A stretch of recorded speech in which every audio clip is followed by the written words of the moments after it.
Chat room, thanks for your patience and enjoying our dumb early show talk. Now's the time for the real thing. It begins. Oh, I guess we need to record. Let's do that. Okay, there we go.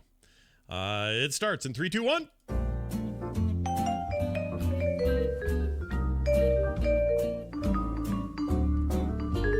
Hello, everybody. Welcome back to Core, episode, 206. It's January 15th, 2020. I'm Scott Johnson with Bo Schwartz and John Jagger, and we're here again to talk about video games. All sorts of stuff. I got another email this week saying, you guys suck at promoting yourself. And I'm like, what do you mean? He says, I thought you were still a Heroes show for all this time. I had no idea it had changed. And if I'd have known, I'd have been over there a long time ago. I said, you don't like Heroes? And he goes, no, I just love what you're doing. And if I had known, I would have moved over and listened because I love video game talk. And I really like what you guys are doing with it. And I said, well, then you did find us, didn't you? And I kind of had this weird kind of argument. And then he said, geez, I'm going crazy up there at the lake. I like that he's trying to, communicate with you and you're arguing with him. Yeah. Yeah. I like your show. What do you mean you like my show? Yeah. I'm always a little suspicious. I'm like, wait a minute, what are we talking about here? And I want to know more. But he really likes the format and says that on other stuff, like on the Instance or Boop or other shows, I should make more mentions that, oh, by the way, check out Quorum Wednesdays. Did you guys know we don't talk about Heroes exclusively anymore? It's a big open discussion thing about blah, blah, blah. I should do that. I mean, this is a good arrangement because on Core we won't talk about any of the other shows, but Scott will talk about this show and all the other shows. Ah, see? Yeah. Yeah. Yeah, that's not bad. That'll work. You want us to record your bumper? It's Crazy Bo! And take a little break on this podcast to tell you about Core. Crazy Bo. Is it still at heroesforyou.com? I don't know if it still does. Hold on. Heroes for You. Oh, it should be, because that's how I promote it every week on Azeroth Roundtable, because for some reason that's stuck with me. Oh, yeah, it still goes there. Yep. Okay. Good. Yeah. If not that, you just frogpants.com/core. It'll get you either way. I was just looking at our website. I got to put the new... Does it still say Heroes of the Storm show? No. No, that's all good now. It says, here's what it says. Join Scott, John, and Bo each week. Core gamers who love gaming and are passionate... What? Core gamers who love gaming and passionate discussion about games and all its connected tissue. So much so, this show will be something you can't wait to download every week. I think it used to say, 3 guys that are very passionate about Heroes of the Storm. A Blizzard... It was like that. Anyway, the reason I hesitated there is because I still have the YouTube link, which will stay there, but I gotta make sure people know they can get the videos in other ways. YouTube shut down my channel. It's a long story. I've been talking about it all week. I don't want to talk about it anymore. But. Yeah, I know you've been talking about it a lot, but let me just add my 2 cents. It's bullshit. Yeah, it is. It's a big bowl of hot, steamy, sweaty, stringy bullshit. Yeah. If we're honest. Oh.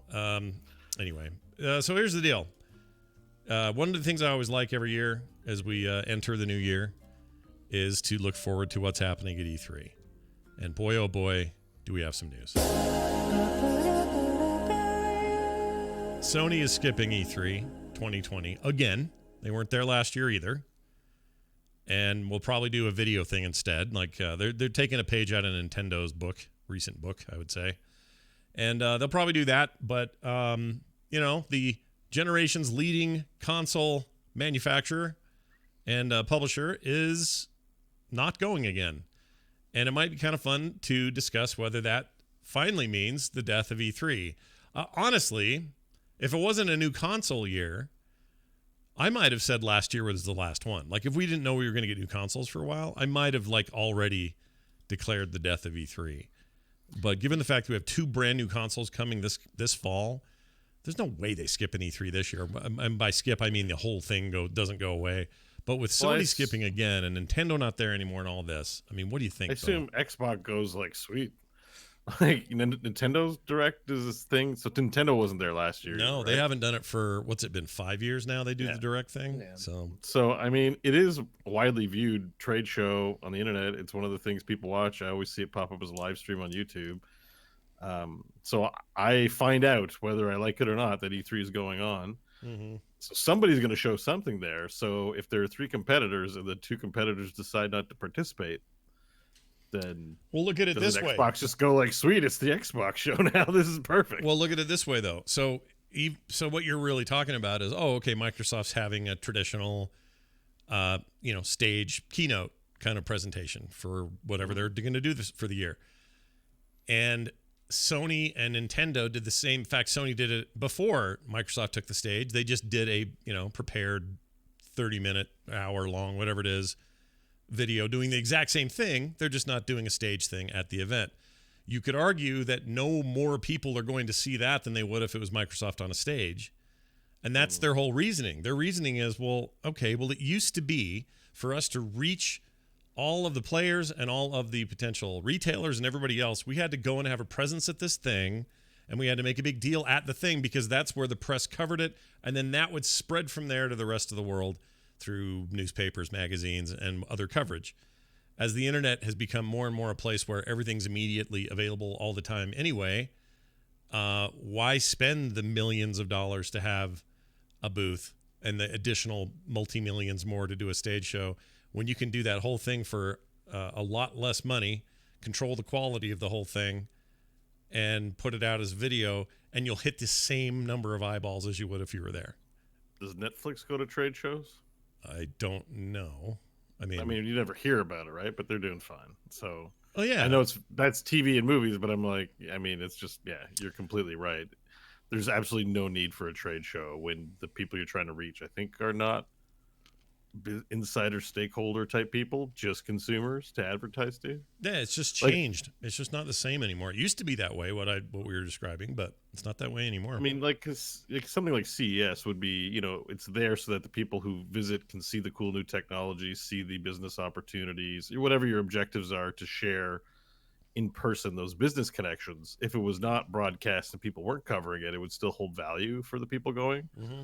So maybe once upon a time that was true of E3. I don't know if that's it. It's not a convention, right? It's a trade show. Well, it used to be strictly a trade show, and then the last few years they have opened up a day for just regular people to come, but that never goes very well. They're not really equipped for it, and it doesn't get the kind of crowd you get at a PAX or something. And that's the other thing. Conventions are taken care of through things like PAX and Dragon Con and a million other things. People are finding the fandoms they want where they want them, gaming included. And so that isn't really a reason to keep E3 around. And if the trade show part of it, where it used to be the only way Walmart was going to know what the new gaming console was is if the guy from Walmart flew out to LA and went to the convention and then sat down with, sales reps from Sony or Microsoft, or at the time it would have been Sega and Nintendo or whatever. Those days are gone. Like, they don't need to do that stuff anymore. So I think it's just like tradition and nobody wants to get rid of it. And Microsoft's got the deep pockets to say, we'll still do it. I guess no one else will do it, but we'll do it. And maybe they hope they get some, I don't know, maybe that's a good thing for them to get. I'm also thinking the Game Developer Conference is probably the premier trade show for workers of the game development industry. So it's not like E3 is filling that need either, right? Right. What's it called? GDev or something? GDC. Yeah, you're GDC, right. Yeah, Game Developers Conference. My daughter goes to that now for where she works, and you're right. That's like even if nothing about GDC came out on internet or social media, it would be valuable to go in person and meet other people in the biz, right? And brush shoulders, that kind of thing, right? So, if there's an on the floor value to E3, I don't know what it is today. And I think Sony's making a smart decision. Like, I think everything you guys have said is logical as far as like, oh, that's a good idea. Like, why spend money there? Just do it yourself. You're going to do it anyway. But I also think, and we're a little more informed. We look things up because we're going to do the show. People who are listening to the show are probably a little more informed because if they're going to listen to a podcast where people talk about games, they care enough to do that. But for general public, people who are just like, I like games, and maybe they pick up a little bit of a news story here and there, if they hear Sony's not going to be at E3, does that read to them as Sony doesn't have anything big coming out this year? And does this actually negatively impact Sony? Because that's the reason they didn't do a show last year. So there is a logic to be found in, they didn't have anything last year, they're not doing anything this year, I guess Sony just isn't doing anything. Yeah, I think there is the risk of that perception. I'm sure some people have it.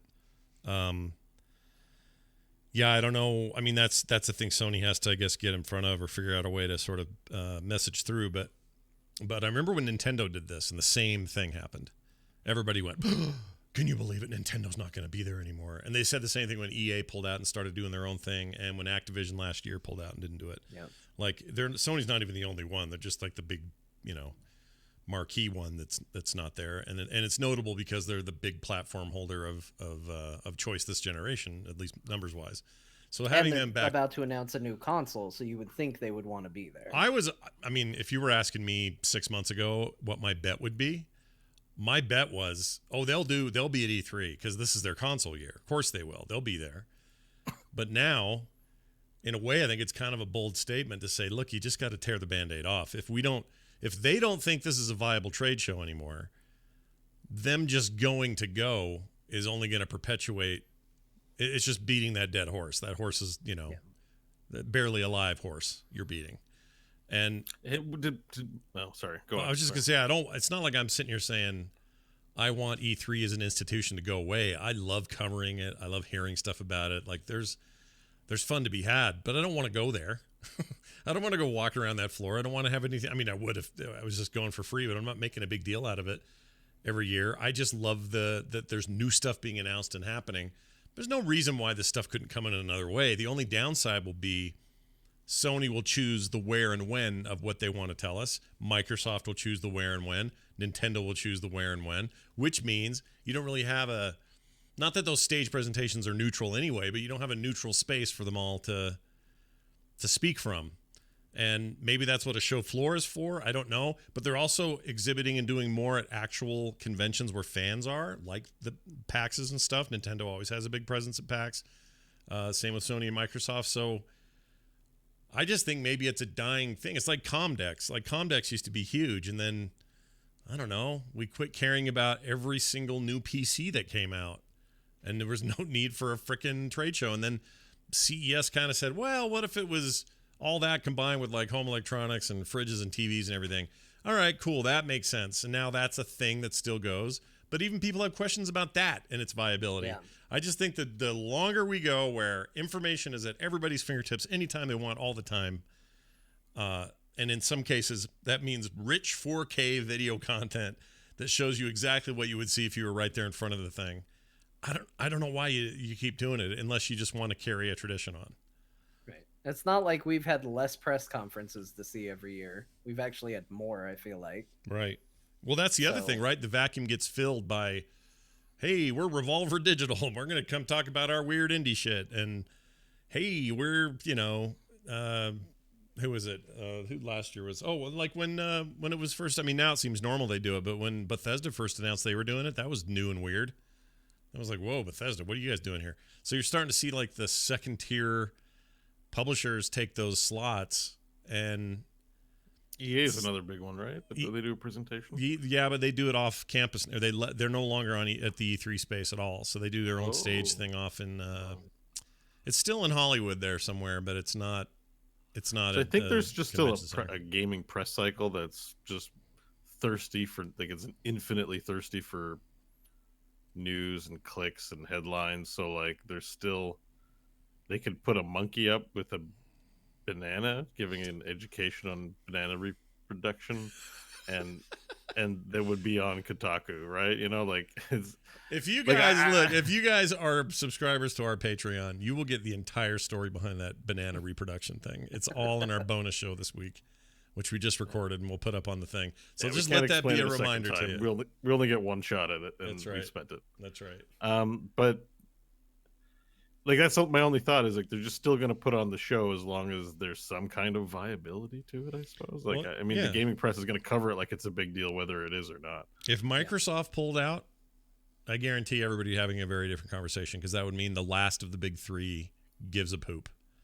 No longer gives a poop. Refocus? Yeah. Who's left then? Is it just Ubisoft? Because they do it at E3, right? They I do. know they do their own show. Isn't the PC Gamer show? No. Maybe the no. That's not an E3. No, it is, but See that, and that's my whole point. If Microsoft What if the whole leaves, thing was just day 9, all 2 days, just going, I'm so tired. Anyways, here's this next game. I'd feel bad for him if that happened because I like Day 9 and I think it's his another Anyway, anime here's waifu game available on Steam. Here's Yeah. a lady handcuffed to a video card. Take a look. The Yeah. developer of Love Esquire is here. I'm glad Love Esquire got another mention on the show because we didn't. I gotta get nearly back to enough that of it. game. I haven't played it since our book club Yeah, meeting. get right on that. But it's what I'm saying is like, yeah, like Ubisoft. I almost said Boobisoft. Ubisoft. Ubisoft. Freaking who's making the Avengers game? Oh, Square Enix. Yeah. Bethesda and who else? Someone, but I can't think of them all. But those guys, sure, they're down to clown, but they're publishers and developers. It's not the same. We're talking about the major platform holders leaving, and when the platform holders leave, then you're kind of left with, I don't know. It's like going to a Hollywood party where The Rock is there, and then he leaves, and then what do you have left? Like Richard Lewis or somebody? I don't know. That has paid cheering. Didn't Microsoft have paid cheerers last Oh, they year? all do every time. Yeah, Sony does. Yeah. They all do it. But they're not paid. They're like employees. So I guess they are paid. But Yeah, employees and or paid shills. oh yeah, If not true, it really came across that way last year. Some of them really like the Elder Scrolls Online, like more than Scott. Like you thought Scott liked the Elder Scrolls Online. Yeah. Just wait till you hear Bethesda lady go. yeah. They get the Bethesda group in particular. Wasn't that the one where it was just ridiculous? Like There was just one lady who was very noticeable, who every time they said something was just. She wants that bonus. She wants that bonus, or she had too much to drink. she before might the show. get fired because she's overdoing it. It's like Well, yeah, but I mean, and I know that we all know the difference because we all go to BlizzCon, and people there, when they're cheering, they're really cheering, and they sound nothing like that Xbox press conference. oh yeah, no, the Xbox one, the Sony ones, and even when they do their own things, they're full of people who are rah-rahing that stuff. There's no question. Which is another reason I don't care if this stuff goes away, because I don't like the stage stuff. I like the presentation of what they're going to give us, what's coming, trailers, graphics, in-game, gameplay, whatever. All that stuff is great. I like the way Nintendo does it. I just like this weird There's a ass. few good stage moments last year, though. Yeah, I like the stage because we get to make fun of it. Well, sure. Okay, on that, if we're looking at it from that angle, I never want E3 to go away ever, because that is fun. Like, it's fun to just go, what is this guy doing? But What was that lady's name who got memed super hard? Oh, yeah. the It's Spooky lady. Spooky. And then we had John Wick up there. John Wick was actually pretty cool. He was a little delightful. appearance. That was a nice reveal, but yeah. I think there's still some, like, I think it's a stage, it's an opportunity, it's gonna get covered everywhere.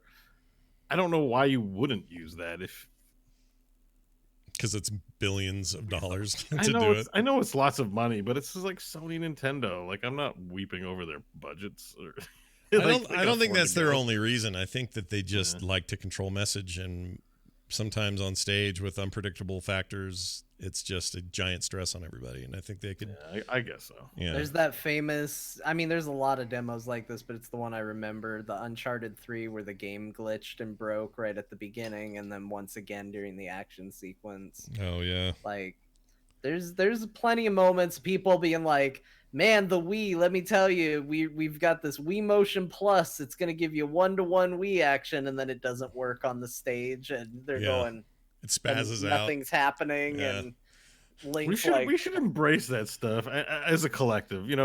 Game development's hard. Things break all the time. It's not. You know what I mean? We should be like, I don't know. I wish we weren't so harsh about failures on No, stage. I agree with that. Except for maybe the Randy Pitchford I- one with the card tricks.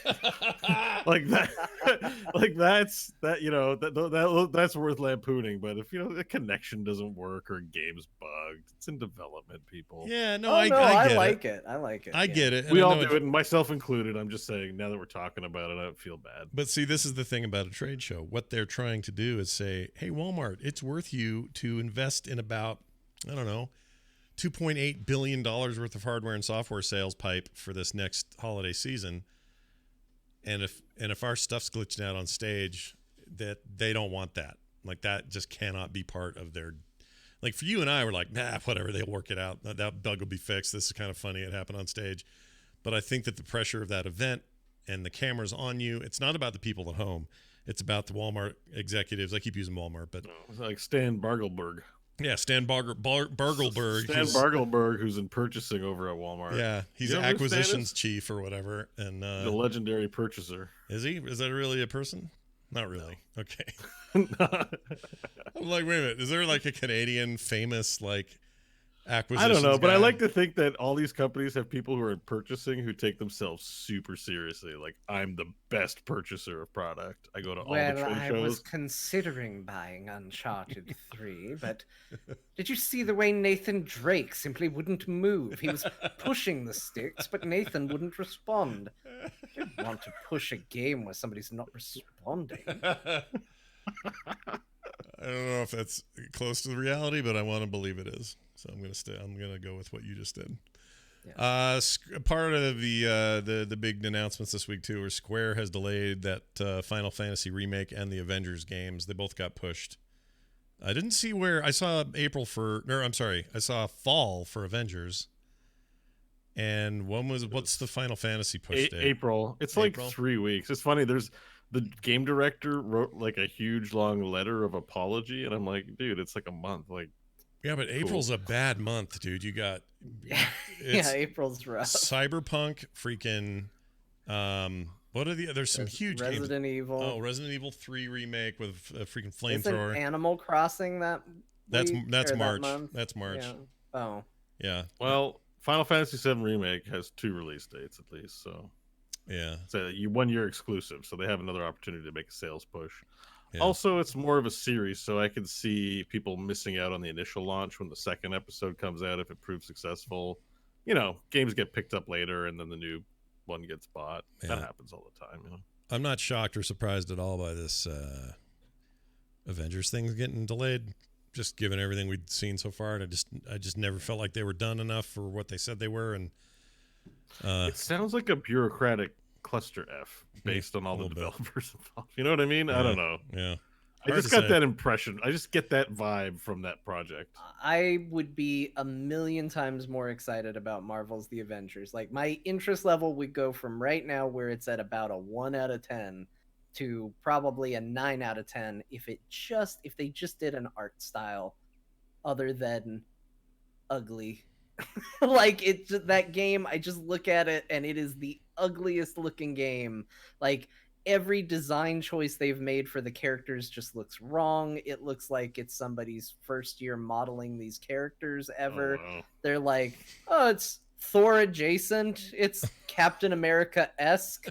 Like, these Do are we have any comic listeners at Crystal Dynamics? Sorry. not anymore. Like, it just looks Aw. bad. I don't like the art style to it because I don't think there is a style. It's like somebody said, okay, look at the Avengers movies and come up with something that looks like the Chinese knockoff product that could be put out alongside it. It looks awful. I hate how it looks. And it's based on comic books. You have a million different art styles to choose from, amazing different artists and art styles, and they just go with the ugliest one imaginable. It doesn't even look realistic. So even the people that are just, I want only realistic graphics, can't be pleased because it doesn't look good. Doesn't look real and doesn't look stylish. Just looks ugly. I'm gonna say I'm gonna swing a little bit less hard than you on it. Although I think that their choice to make sure the faces don't look like the actors because they can't, because it's a licensing thing, and there's probably temptation to do it, but they don't. So what ends up happening is it feels like they're trying to come up with it becomes uncanny. So I'll look at a face and go, oh, that's supposed to be Captain America. If you're going to go realistic, you have to look like Chris Evans. If you're not, then I'm going to go, ugh, that's weird. That feels weird. Looks weird. That's strange. Then the other option is go really stylized, and then I'm fine again. You know, like go full comic book or something a little, more akin to what the comics look like in terms of proportion and stuff. Instead, they're like human proportions, movie-looking silhouettes, but their faces are so wrong. I have a better way to explain it without sounding too as harsh as I did. All the characters in that look like they were made in like a WWE character creator. I feel like that is harsher. It is this year because that one this year is so bad. But no, like, okay, yeah, that's basically it. I think John has it. That's a good way of putting it. I'm not going to add to that. I'm going to let John stand on this mountain alone as a lone warrior. Yeah. I will stand on this mountain. It's fine. That if that is the look for somebody, I don't know what you're into. It's but not you. It's not you. We know that. yeah, it's not Yeah. for me. I would just say it wasn't hitting for me either. Although the gameplay trailer looked kind of cool. I like the last trailer they showed. Yeah, that stuff looks great. I just need to realize it. That's the same way I felt about. I'm not saying it's going down the same road, but I felt that way about Anthem. Everything looked so cool, and then big turd. Yeah. No. Speaking of stuff that looks cool, I'm gonna jump around a little here. That new Doom trailer, Doom Eternal trailer. Good lord, Yeah. that looks Isn't really it- great. Yeah, Like, jeez. so sometimes there's an example of like, you take a franchise and you don't quite nail it with certain installments. I'm Right. not going to name anything in particular, but Doom 3. these things happen. Like Doolittle. I wasn't talking about Star Wars at all. It wasn't Star Wars. It was Doolittle. Look at you throwing Doolittle under the train. All right, that's fine. That but- Doolittle. What are you gonna do now? Actually, I don't even really have an opinion. I was really talking about Star Wars. Yeah. But the The Doolittle I of derailed myself. I barely got out 2 words. It's all right. It's all right. Anyways, the Doom trailer, Yeah. like they're just nailing this iteration, taking everything about Doom and making it more Doom. There's a scene in the trailer where they pan down into a pit. Mm-hmm. I think it's there's going to be an arena in this game because there's going to be a hub where you go and do things, and I think there's going to be a fighting arena. Mm. And all along the walls are these like just corpses packed in like sardines. Mm-hmm. And there's a cage, and they're like reaching out of the cage, and the thing's like it's a very quick glimpse, but I paused it and looked at it, and I'm like, this is it's just like this like death metal horror art, just over the top too much, and Yeah. just my mind is like, I love it so much. I love it too. There's, This aesthetic is not only great, it is so in keeping with just Doom. It's Doom, and I don't just Yeah. mean the 2016 Doom. It surely does that, but it takes the essence of what I've always loved about Doom, that you could barely express visually in 1992. But they've somebody was smart and they said, you know what this needs to be? It needs to be this. It doesn't need to be us trying to go, hey, what if it was open world, or what if it had more story, or what if it was a bunch of talking characters, or whatever. Like 3 was a mistake. 3 was just they were trying to make I don't know what they were trying to do. There's some things I like about 3, but it's not a Doom game. There was some cool tech stuff in it. too. Yeah, the flashlight was a good thing. it was sort of. Didn't you had- What? There was that section where there's no light and you have to use a flashlight to see. The only bad part about it was having to swap to your gun. Yeah, for the that was flashlight, it. That was which the they thing. fixed in a patch. So if you play like the Xbox version of it and later patches, the flashlight, you've taped it to the gun. Yeah, it's attached. Doom guy. Now that being said, the Doom guy is not necessarily a common sense kind of guy, so it's still in lore that he would not know to tape the flash, because he just was too busy pushing his way through. He was like But still. soup in that game, though. He was boring in that game, and then this thing. You played more of I'm a dude going to my Yes. job. Oh, hell has come. Yeah. Oh. And in this one, you're just like an avatar of carnage. Like you just you don't know any other emotion other than slaying demons. It's And I the think one that's- job you have. In fact, the monologue from the demon who's talking to him in this trailer is saying all the stuff I want to hear, which is we're this big, supernatural, horrific, awful bowels of hell, this and that and the other, the power of fire itself, blah, blah, blah. And you're just some human. You think you can just come here and blah, blah, and I'm like, yeah, dude, he's the Doom guy. Yeah, but then they turn around and they're like, the only thing they fear is you. And it's like, hell yeah, they do. Yeah, they do. Because, man, I murdered a bunch of demons. Did you see me in that last game? Yeah, no kidding. But Oh, and it was the best great. part is Doom guy does kind of look like a dork. oh, yeah, like- no, it's a big part of He's it. a guy in a spacesuit. Like Right. I mean, it's cool. I like it. Not a criticism, but he's in a way he's kind of a dork, right? I mean, It's a dork in a way that it feels like he has to wear it because he's on he's in space sort of. He needs armor and all of that. But you can kind of tell that the minute he's done killing all the demons, that thing's coming off.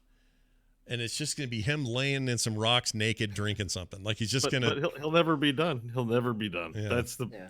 like there's literally always another demon to kill, which is the best part. I saw, in Mandalorian when he takes out the guns in the first episode, and one of the stormtroopers is like, "It's 4-1, we got you," and he's like, "I'll take those odds." Oh yeah.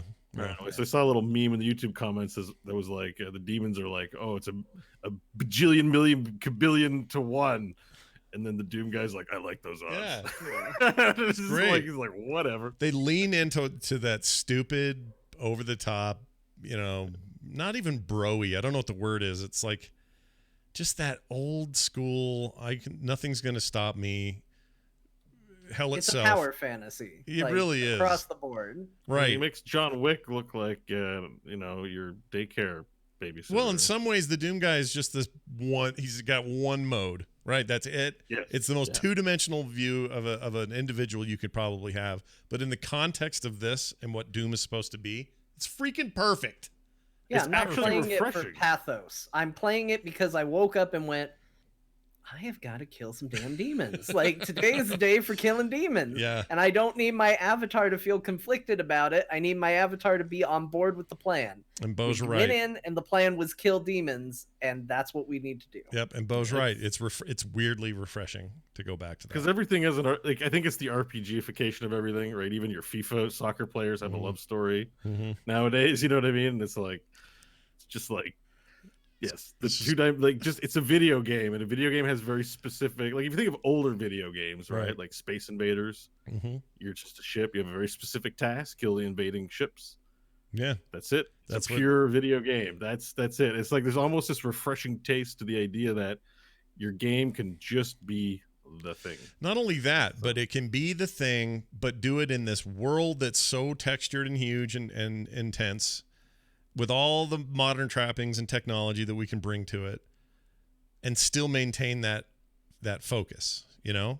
Like, there's something about that that's really special. It's rad. I have a recommendation too. I don't usually like to watch speedruns, but there's a guy called Bite Me, but it's like Bites, like BYTE. It's a YouTube channel. He does speedruns. Yeah. But I like watching the 100% speedruns because you have to get all the collectibles, unlock all the upgrades, do everything. So it's not like a glitchy, let's cheat our way through half the game speedrun. And it's like in less than 2 hours. It's really fun to watch that game in particular because it's all about killing the right demons at the right time and doing those crazy jumps. And you see in the trailer, like in the trailer at one point, you jump on a jump pad. While you're floating in the air, you go into aim down sights, headshot a demon, then on your way down, you're like shooting a rocket launcher. And I love that aesthetic of battle chess that they've taken with this new Doom too. Like the idea that the battlefield is navigatable with a particular set of moves, but you have to do them immediately because it's action. And you have to do it right, or else you're not going to break your record. I mean, that speed so running much. in general is crazy, like generally speaking. But a speed running as applied to modern games is fascinating to me, because it's also fun to watch in Doom because the quick time events where you slaughter things just always never gets old. Oh, you never get sick of that. So I'm watching him do it right now. This is his world record. 100% speed run. His latest record, I think, is like 2 hours or something like that. Yeah, I watched the whole thing. Current world record, it says here. Let's see. YouTube wants me to buy their YouTube $10 month thing. Oh, I'm sorry I made you go to YouTube. No, I don't mind. But isn't it funny that they're trying to get me to buy a thing I can't even log into my own account? Yeah, don't you want this for your account? Yeah, don't you have this to your account? Was a freaking ad on YouTube that was 45 minutes long. Whoa, what? Yeah, the ad was a guy going, "Hey, hang on in there. We're going to show you the first episode of my new TV show." It was a whole episode of a TV show. Could you skip it? Yeah, you could skip it, but like if you didn't, or if you didn't want to maximize YouTube and skip it, you were in for a 45-minute TV show episode in the middle of your content. That's too much. It's crazy. Yeah, I don't like it. Okay, all this guy does is Doom stuff, it looks like. Oh, that's not true. Yeah, no, he's just like constantly running Doom, like it's crazy. It's not entirely true, I guess. He does Full Metal Furries. I think it's a lot of first-person shootery type stuff. But it's a bunch of StarCraft in here. It's Dead Space. Oh, he did a run in Dead Space that was impossible difficulty and plasma cutter only. Kind of want to watch that. I mean, yeah. That's a good one That too, could be actually. cool. But yeah, I mean, he probably has lots of other good content. Just the Doom stuff in particular, it's just fun to watch. I don't really like speed runs, like Super Metroid. Not interested, but it's just actually fun to watch Doom being played. And it's really manic because in order to kill things more efficiently, you don't keep the same gun out. There's actually this way, if you hot swap guns, you shoot faster. Mhm. Just for whatever reason. So it's like rocket launcher, plasma rifle, shotgun, rocket launcher, plasma rifle, super shotgun. He's like doing these like little combos with the guns and just doing one shot with each of them. I recommend it. And he's running so fast. It's like just full Oh, yeah. speed through these levels, and he knows them back. He's and just front. flying. He knows exactly where the monsters spawn. He knows like how to kill them. But like I'm like when I play that game, I'm scared out of my mind. Yeah.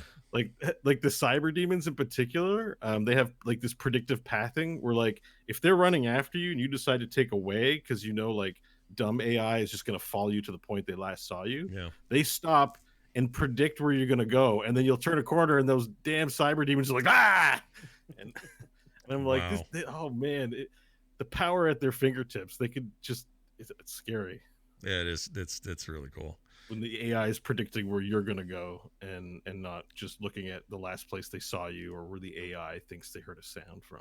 Just do a search for Bite Me, BYTE me, and then YouTube everybody, and you'll find that account. It's cool. It's very cool. I wish I could sign in and subscribe to his channel. I can't. All right. Hey, but John, this has been here for like 3 weeks, so you need to tell me what this High Republic era of Star Wars launching a video game thing is. What is this? Yeah. So we finished the Skywalker saga. That's Yeah. all done. And the rumor is that the next timeline we're going to is called the High Republic era, which is about 400 years prior to the like the Phantom Menace and that sort of stuff. So it's kind of at the height of the Republic and all of that. And supposedly, we're gonna get movies, comics, the whole Star Wars thing. But apparently, our introduction to this universe is going to be around a video game that EA is making. And that's going to be kind of our first glimpse. We don't know anything about the game itself, but it's going to be kind of the kickoff to a whole new era of So Star hold on, Wars. put this in context compared to like the Luke era. When is the High Republic era? 400 years prior. Prior. Okay. So we're and that's how many years? That's post New Republic, right? So No, this is so High Republic is before like Yoda would be young in this. Okay, so like a young Like 50, teen Yoda. teen Yoda. Well, Teen Yoda stories. would he be 50 years old? Because that's He'd just be older than that. It wouldn't Okay. be baby Yoda. Okay. Well, it wouldn't, right? No, No. it's just stormtroopers. Yeah, it wouldn't be. Okay. So we don't know what this game is at all. So, I have a few more clarifying questions in the Scott vein. Go for it. okay. In relation to Old Republic and KOTOR, is that era or is that stuff It's older? after. That stuff was I think right? Like I think that was maybe 1,000 years prior. Like I Yeah, know it was that's what I set remember like hearing way casually. out there. Mm. Old Republic is long before. Okay, all right. So Old Republic is Okay. like 1,000. Yeah, here it is. Oh, I don't know. This is some Reddit page, but 1,000 years back. This is 300 or 400 years back. Okay. Yeah. No, that's great. I'm into this. I'm into them getting away from the Skywalker business. They're done with it for a while. Let's just Yeah, Go so do- am I. go do something else. As it turns out. Yeah, just do something else. It's fine. Totally Well, fine. we are getting some Kenobi. Yeah. Yeah, oh I'm yeah. excited Done with about it. that. I'm excited I'm about that okay too. with that. If Mandalorian nailed it so good, I just any TV in Star Wars, I'm ready for it. I'm wanting it right now. That'd be great. And Ewan McGregor deserves another chance to shine in that role because he was great. I agree. He was one of the strong points of it, and he does really great work right now across the board in lots of things. So, yeah, more of him. I watched him dive for heroin in a toilet. Remember that? And Yeah. what was that in Train Spotting? He was amazing in that. I watched him kill himself over a stamp in Fargo. All right. Oh, he's so. Did you see the trailer for season 4? Oh my gosh, dude. Yeah. I haven't seen it yet. Oh my gosh, I gotta go see it. John, you have to It's- see it. It looks very interesting. It's set in the 50s, in Kansas City, and it deals with the Kansas City mafia, which is always poking their heads down in Fargo, messing around with things, right? So this is like that backstory, and there's still connected stuff. We don't know what the connections are yet, but there will be. Chris Rock is in it. I love their casting in these things. It's always better than I think it's going to be. And then halfway through this trailer, freaking Raylan Givens shows up. Timothy Oliphant shows up out of nowhere, roughing people up. I can't wait. Really? Oh my gosh, I'm so excited for this. My favorite show on TV. I love Fargo so much. Oh my gosh. Get me all excited. Actually, you're two of the friends who appreciate it like I do. A lot of people are like, Fargo, that's like that movie, right? I'm like, just watch it. Sit down. Yeah, and also, who cares if it's like the movie? The movie is phenomenal. It's one of the best movies of all time. It is. Some people can't watch it. Some people really just don't get it. I know they don't, and I know that they don't get Coen Brothers like at all. Right, and those people exist, but I one know of them people. gave birth to me. I know people. I know people who are huge fans of freaking the movie, but are afraid to watch the TV show because they don't think TV can do any justice to this. And I'm here to tell you, they do more than give it justice. They outperform. It's amazing, that show. Yeah. Oh That's my true. gosh, dude, it's so good. I'm watching it with my girlfriend currently. We're on the second season. Oh, I love the second season so much. The Yep. one in the 70s. Oh. Yep. Where they just full on in a story that every episode starts with "this is a true story" and just full on UFO in that show. It's so good. Yeah, everything about it. It is masterwork. I love it. I'm gonna miss it so bad when it doesn't exist anymore. But I'm so happy 4 is coming. Anyway, watch that trailer when we're done, John. You're gonna love it. I started watching it, but I'm not going to appreciate it right now. Oh yeah, you can't. You won't save it. appreciate it till later. A lot of cool looking actors in that. All right, Alienware showed off a Switch-like looking PC. Did you guys see this thing? They're calling it the UFO. It'll run Windows 10. It'll supposedly run your games pretty good. I don't know what kind of video stuff. They were real short on details in terms of like performance stuff and a few other things. Well, right now it's just a concept, right? Right. Like it's just it's not a product officially. It's not something that there's going to be a date on. It's just like, Right. hey, what if we did a Switch too? What would you think of that? Yeah. Would you want to give us some money, maybe? Yeah. Maybe. I don't know. Maybe. Maybe. I have a side comment about Alienware. Go. Once we're done. Go. Yeah. So all right. So I played a lot of Black Desert Online Yeah. recently, and you know how in World of Warcraft, like if anything's true over the decades, Baron's chat or trade chat is filled with Chuck Norris jokes, Yeah. Yeah. conversations about the president, Yeah. whoever the president may be, and anal insert your ability after that, like, you know what I mean? Anal true shot, anal Thunder Fury, Blessed Blade of the Wind. right, exactly, Did you but just like say Thunder anal stride Fury, or Blessed whatever. Blade? Yeah. Right.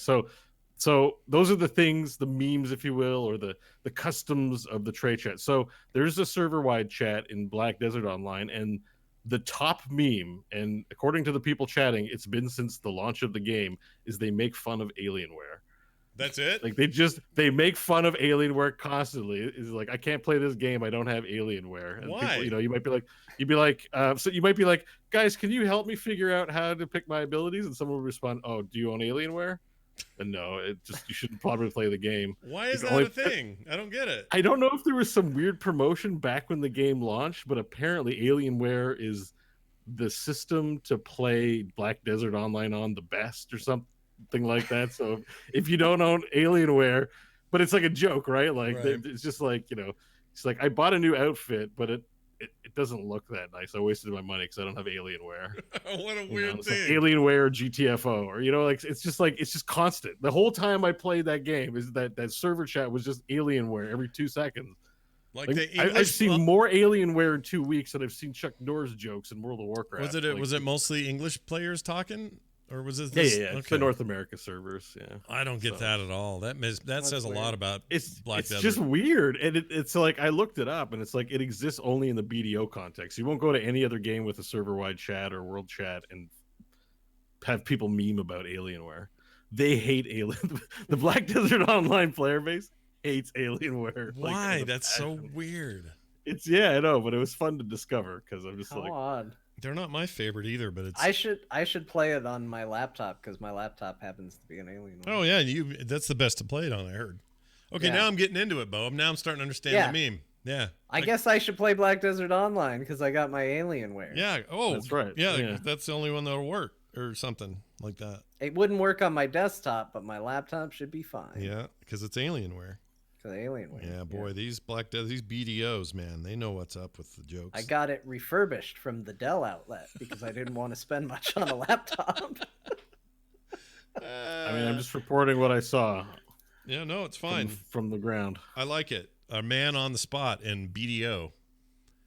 Anyways, he puts the B. so it looks like the Switch, or they're obviously trying to cash in on the Switch. Oh yeah, popularity. totally. I mean, it's the same form factor, really. But you know, if you really packed a serious computer punch inside that thing and GPU capability and stuff, I play a lot of games on controller. I would play my Steam library on there. You know, it's a good point. There's a lot of times where I'm sitting on the couch watching something going, man, if I had a portable way to be on my PC right now. Mm-hmm. In a I good could way, get like a this really business good, done. well-made way. Yeah. Not- Not I like can't- a Surface way. Yeah, I can't Not like be a way where we half-assed. play the game with, what's his name, that alien game. I don't even remember. Oh. Who was the guy, Bubba or whatever, held his gun sideways and died tragically? Wait, what? What is this? It was when we did the NVIDIA stream. There was that game Yeah. that was like something 2. Yeah, it was. Oh, was that the space game? Yeah, it was Yeah, that the awful space game. Android game. It was a gangster NPC you had with you. I watched. Yeah, it. but he was like supposed to be some kind of like dumb Yeah. clone guy. Yeah. And like his whole personality was essentially like 99 from Clone Wars. Yeah. But then when he pulled out a gun, he held it sideways like a gangster. It was pretty weird. And John had a voice that he would do a lot after we heard that guy, and that was a bad video game. Yeah. It's really terrible. No, this is the Shield games. Yeah, they were. You were streaming a lot of Shield games on your Extra Life stream on Saturdays. Yeah. It's like, everyone, let's play Shield, and you'd like find the trashiest looking game and like just try to play it. Well, so that whole gig was for NVIDIA. They had hired me to do it, and so every week there had to be a certain percentage of things that we did Shield that were based on NVIDIA products, and they were really pushing the first Shield that time. Which, by the way, my Shield still gives me the best 4K Netflix performance of anything I have. It looks so good. I don't know why. Oh, that's awesome. Just weird how that thing looks better than anything else. It seems Don't like know a why. really good piece of hardware, honestly. Yeah, it's Yeah, good. it did. Yeah. Like we played some really shitty games on it, but that's not the Shield's fault. That's Right. the games that we were playing on. And the it. controller was pretty good, but not great. Like there was a lot of things I didn't like about it. So that's why if you're going to make a Switch-like PC thing, it needs to be really self-contained. I don't need a fan going "Brrr" the whole time I play it. It's got a 1,000-watt It's like it's the 1,000-watt GPU or not GPU, but power supply on the back. yeah. Like, they don't picture that part on the back with a big fan. You have to have it liquid cooled. Yeah, I don't see that's. I have questions about all that stuff. But what they showed seemed really neat, and maybe they'll make something out of it. Who knows? I don't know. Good for Alienware. Final note: the Nemesis has a flamethrower in the remake of Resident Evil 3. So f that game. I'm not going near that damn thing. Oh, that's what you meant by that. I thought you were talking about the Warhammer game, Warhammer Nemesis. No, And you were like, "I'm out. F that game." I'm No. like, you don't like flamethrower? I love Warhammer stuff. I do not want to fight the Nemesis guy I get it. When he chasing has me the around. flamethrower. I have to be Jill freaking Valentine with him and his flamethrower. F it. No. Did he have a flamethrower in the original? What's that No. about, John? No, he had a rocket launcher sometimes in the original though. Oh, jeez. Yeah, up on the roof or whatever. He's still got that too. Sometimes it's just the Nemesis, sometimes it's him with a flamethrower, sometimes it's him with a rocket launcher. Yeah. Okay. I'm sure that There's this is many going to be flavors a of Nemesis. this thing's going to be a masterful remake like the last one. I have no doubt. They're going to kill it. It's really good. That last thing was amazing. I can't fight. I you can't have gotta him. get it though, Scott, because we're gonna do the Oh. multiplayer. We're all gonna do the multiplayer. I forgot what Because happens there in will that. be- Campaign multiplayer?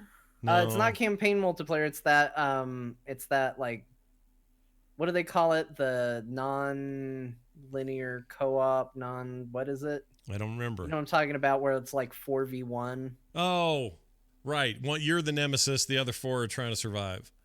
Right. It's Except you're style not you're game. not the nemesis. The way it works is one of you is an overseer, and so you're planning traps and planning zombies and setting up the rooms, but then you can take direct control over creatures as well. Gotcha. So it's that's like awful. it's like Dead by Daylight, except you're not a creature. You're not one creature, I guess. So it'd be like, but you playing Resident Evil, except instead of the game programmers deciding where to put things, it'll be John.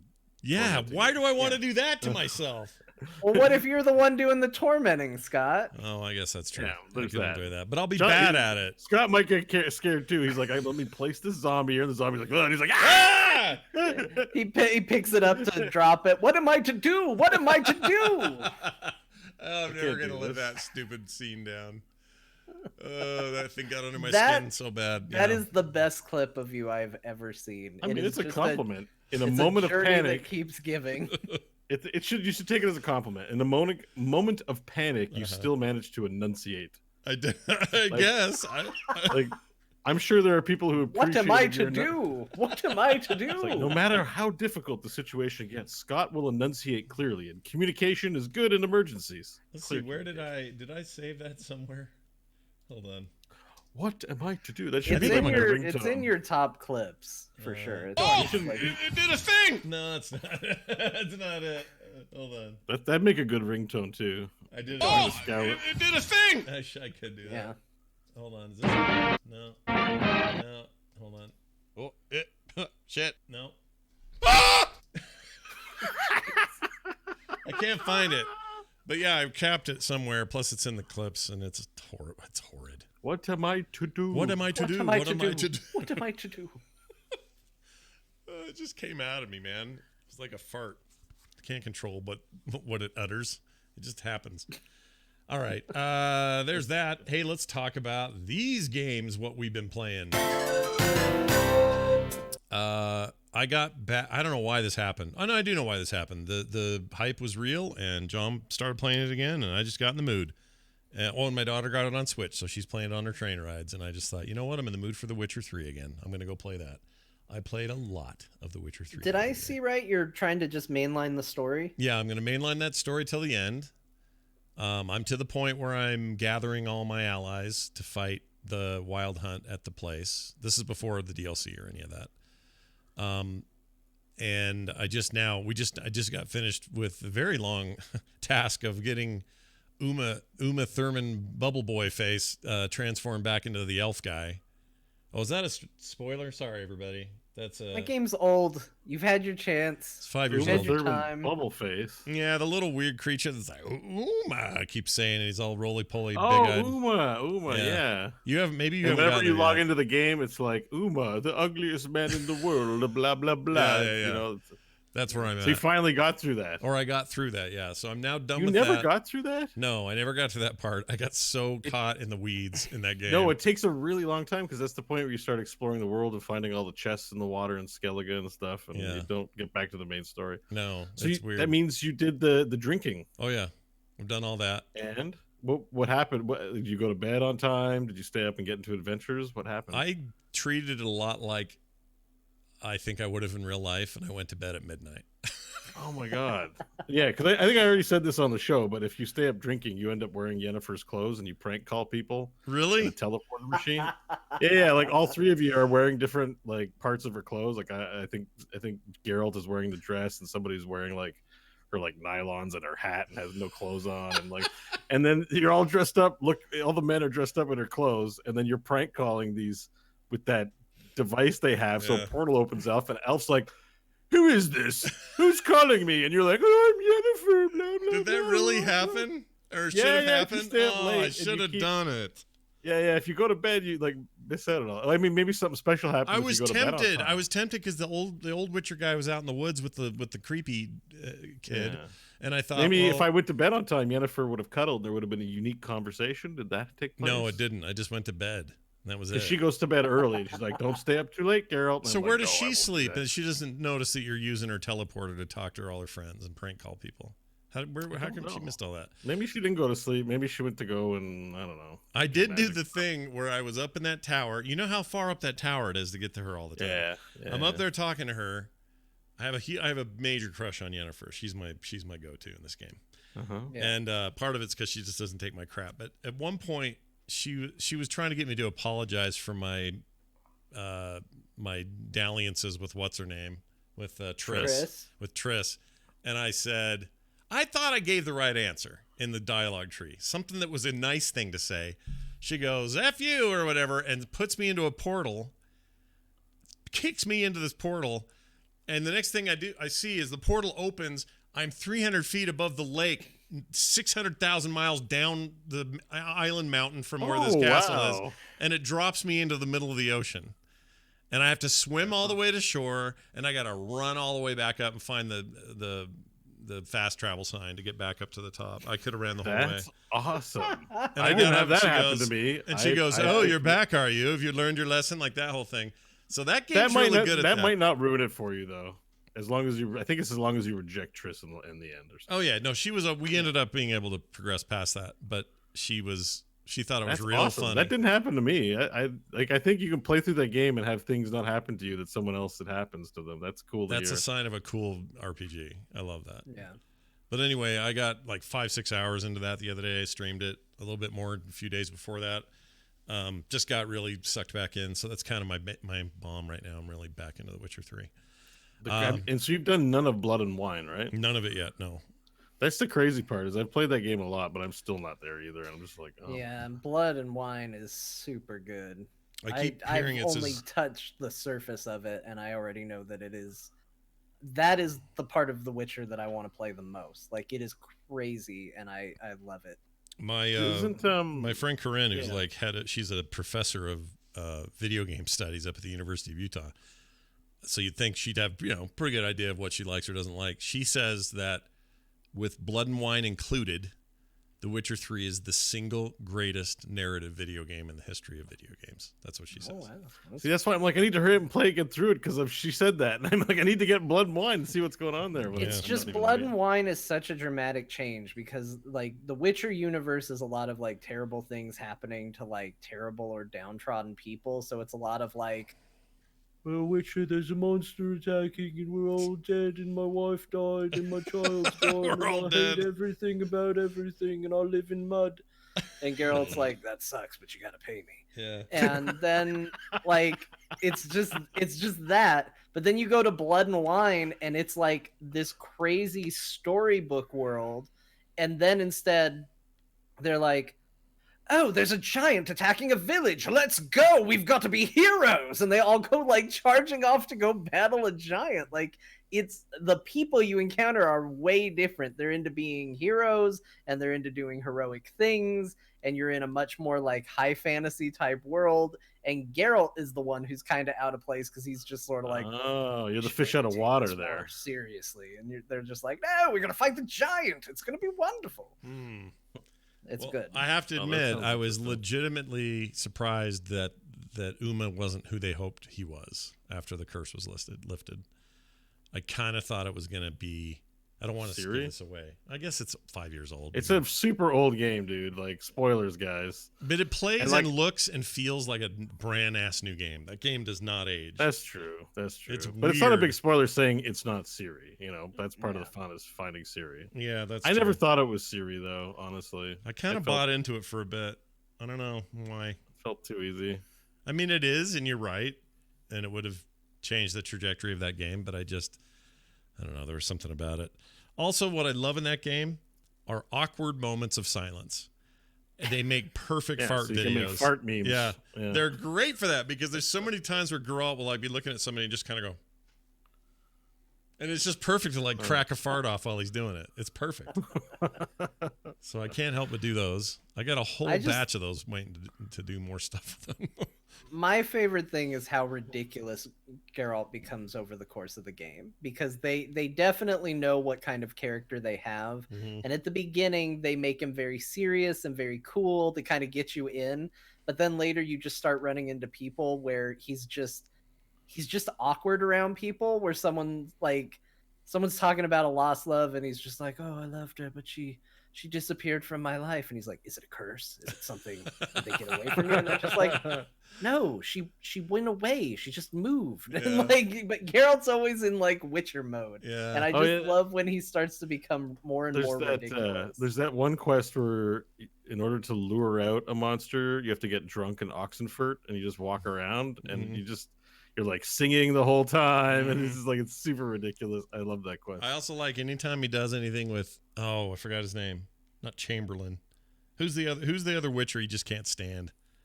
The kind of Westskill or something like that. the The younger- the smart ass one. yeah, the younger one. He's yeah. a smart ass. He's the one they had to go do. They had to go to that circle thing, go past the stone dudes, and get the phylactery full of power or whatever. Yeah, because there's the other two Witchers, and there's one he just absolutely does not like Yeah, at all. it's that guy, and I can't And remember. it's his the name. one that when you look at them and you just said, "Hey, one of these guys he doesn't like at all," you would be able to tell with 100% accuracy which one it is. Yeah, just and I by love looking at the him, too. lumpy one that's all scarred up, who's just sort of trying to do the white stuff all the time. He's younger, but he's all gouged up, his lips all pulled up and stuff, and they'll be walking around and be like, so girl, do you think we ought to, like, he's just something about that guy I really like, and The Witcher likes that guy, and the old guy's cool, I guess, but there's that wiener, and his name's like, it's like Langston. I'm trying to find it now. It's where is it? I have a, let's see. See the groom. He ought to be glad to give him up. Bugger's been eating from the feed bags. Hold on. Glasses. Wait. Okay. That one. Oh, I love this line. Watch this. Listen to this. Find something else. Okay, wait. Okay. I'm Sorry. ta- Where are we? Here we go. Listen to this interaction. I'm taking Uma. There ain't a... Sergeant Hartle said I could. Bring him back, though, won't you? Be awful dull without him. And then I said, let's see. Find something else to laugh at. I don't know. Catch some frogs and shove straws up their asses. Okay. That one of Is your it Witcher Lambert? games. Witcher Yes. version's different. Don't make me show you.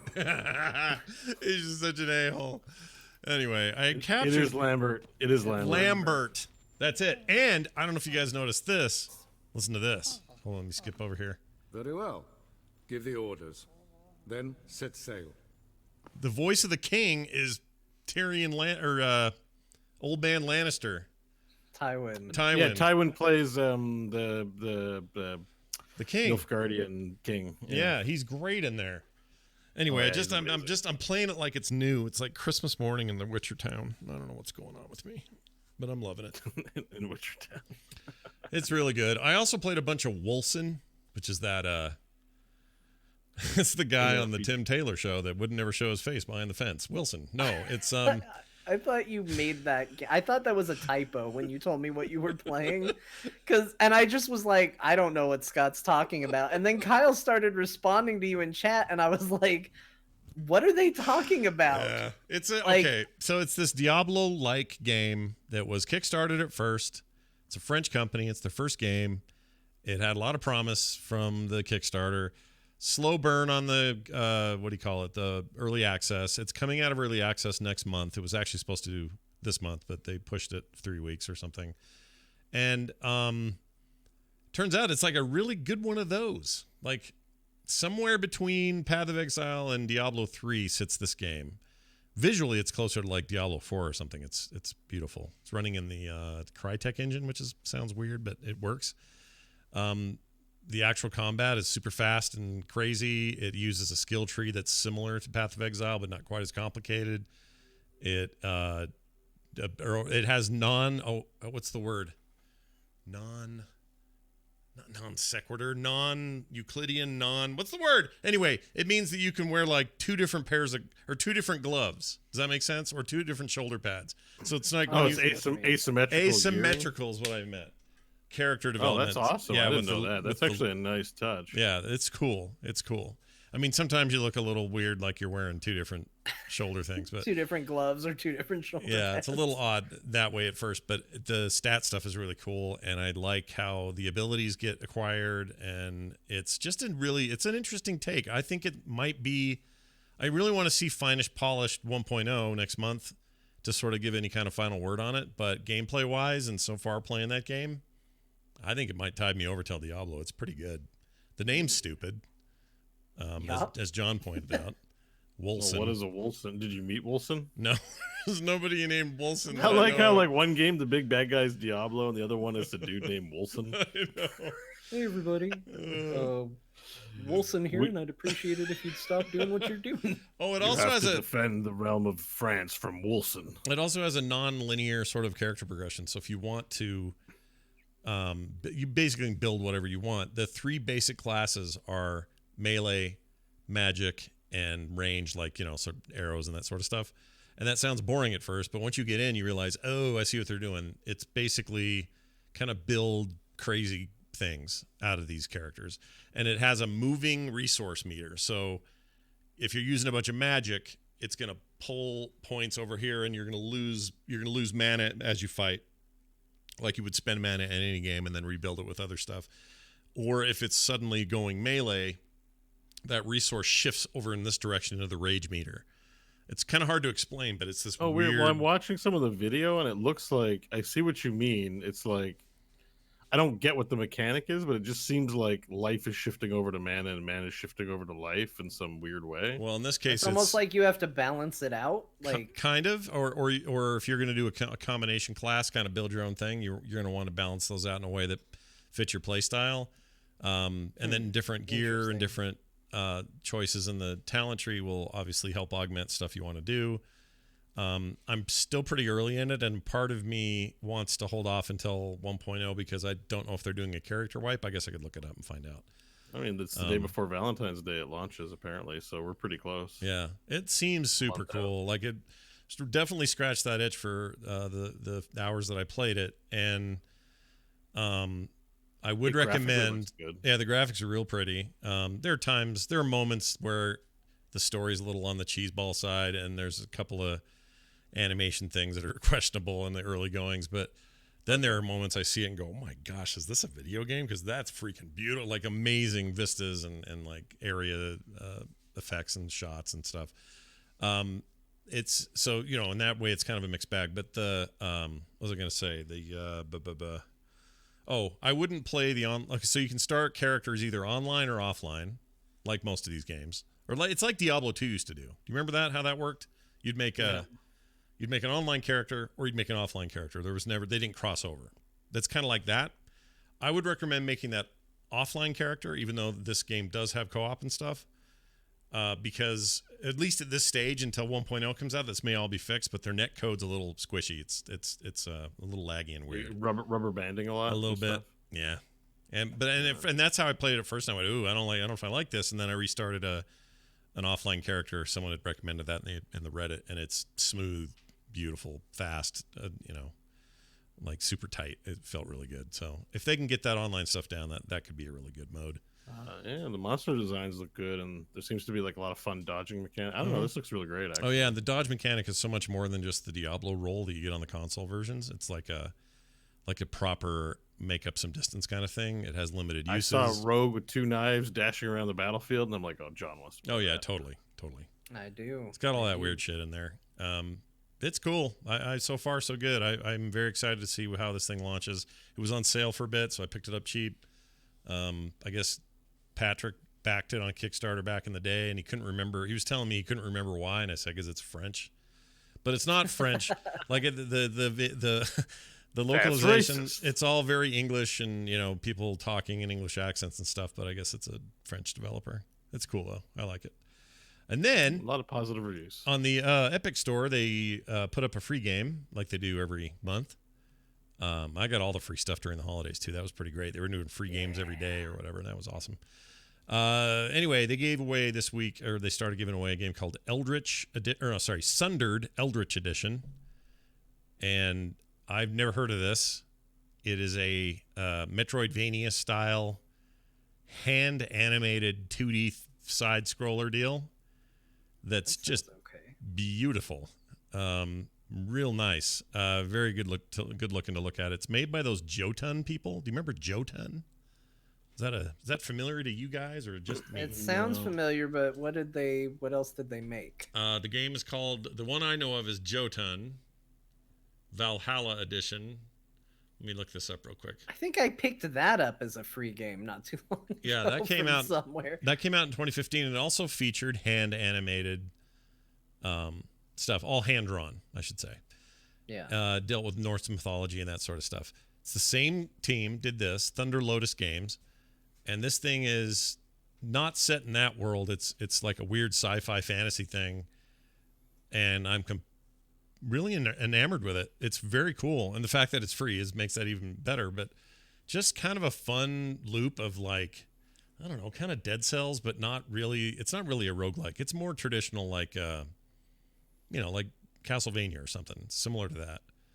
And the combat feels really good, and it's super intense, and it's freaking free. So, and it's normally like $20 or $29 or whatever it is. I also got to say kudos to the Epic Store. So I just logged in to see what this game is so I could maybe pick it up. And they've got a big thing, a big notice right up on their news saying Epic Games Store weekly free games in 2020. And I kind of expected them to step that back, to say like, okay, well, we've got people in, we're doing it. Like, let's walk that back. And nope, they're going to keep doing a free game every week all through 2020. Yeah, I think it's great. I mean, even if there's so much I don't like about that store in terms of features yet. Yeah. But I like free games a lot. So yeah, it turns out. And it turns out they're not just putting garbage up there. They're good games. And some of them may not be a genre I like once in a while or something, but for the most part, they've been like quality, good games, and I'm into them. So even ones I own somewhere else, I'll still go and snag it just so it's on the record, and I own it. But yeah, I would definitely check this out if you are at all interested, because again, it's free. It's called Sundered Eldritch Edition. I don't know what came before, but that's the current edition. It must not be that old. It's maybe a year old. And I don't know why I didn't get more chatter, because it feels cool. Like, especially right now, because people are so into, what's that one, Hollow Knight, stuff like that. People are into these again. So why not?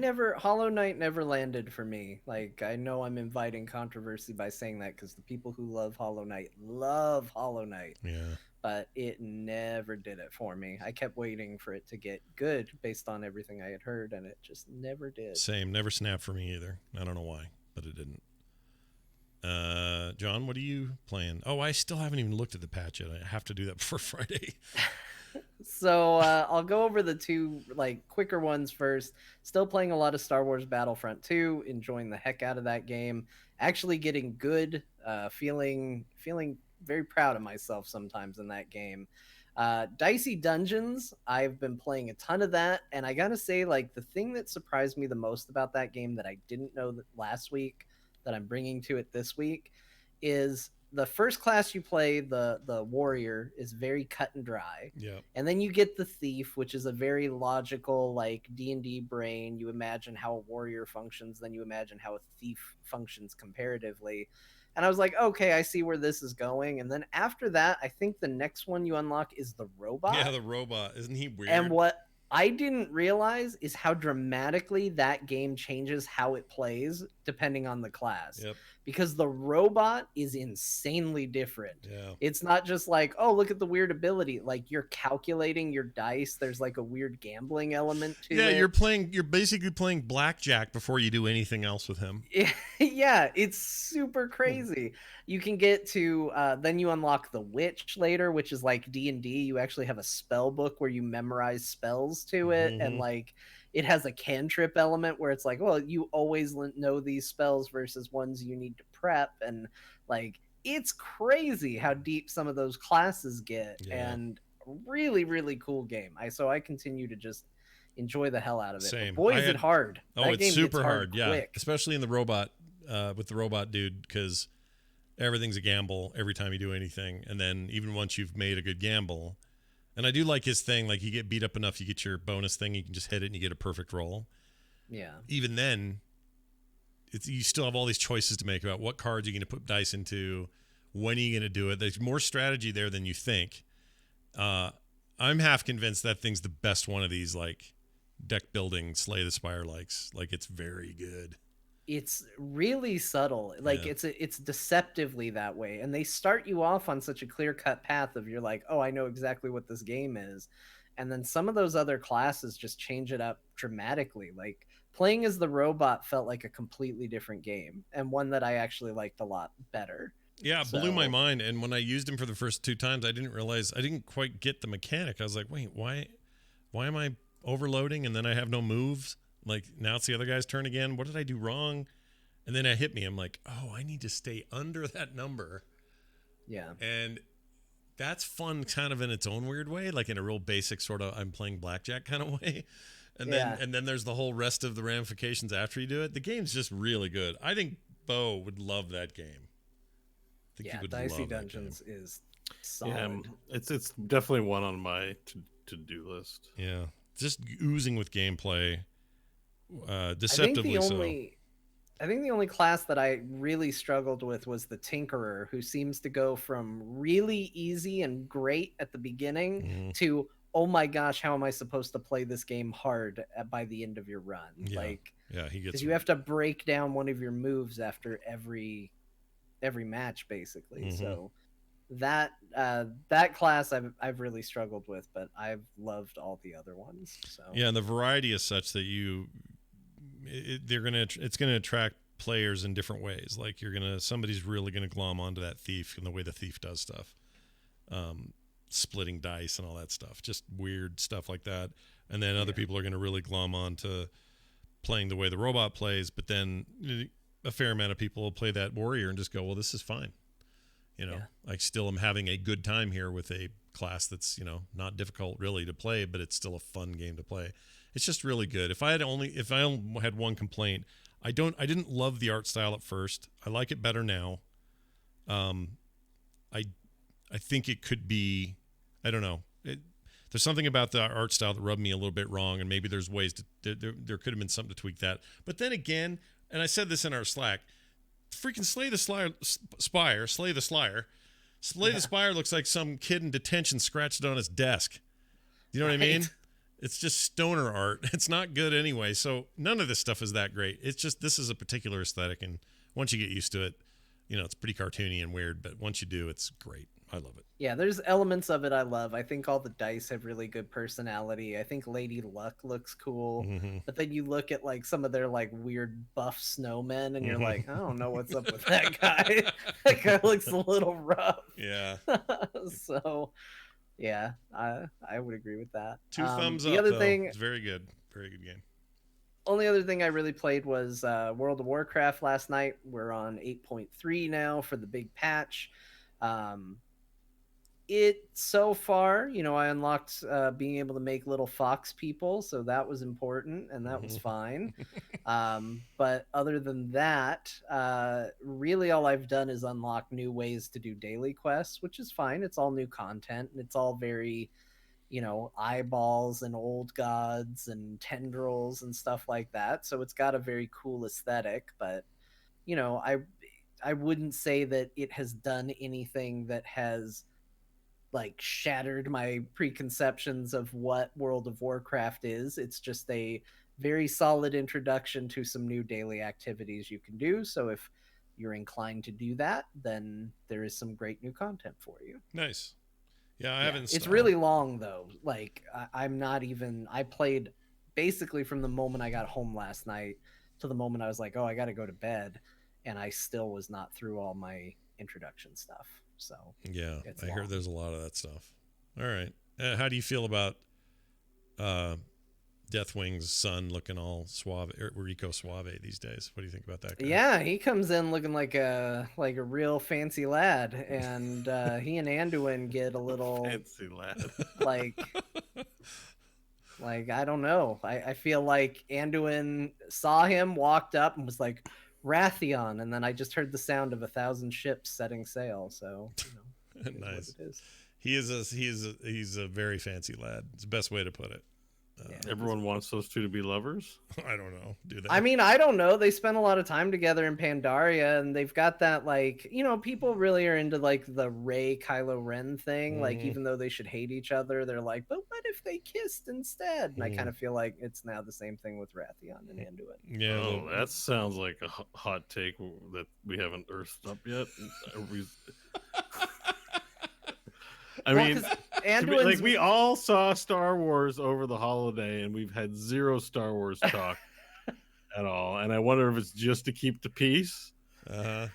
and to with each other and with our fans around the globe. Uh-huh. Okay, let's just do this to make it real basic. Did you love that movie, or did you like it, or did you dislike it? How'd you feel about it, Bo? Me? Yeah. It was the best of the three of them.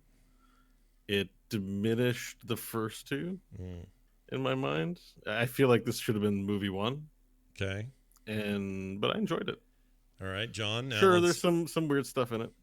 John, did you just on a basic level really liked it, didn't like it, hated it? My feeling coming out of the movie, just thinking about the experience I had, was liked it. Yeah. If I think about it, I probably hated it. That's where I'm at with it. John and I are right on the same money here.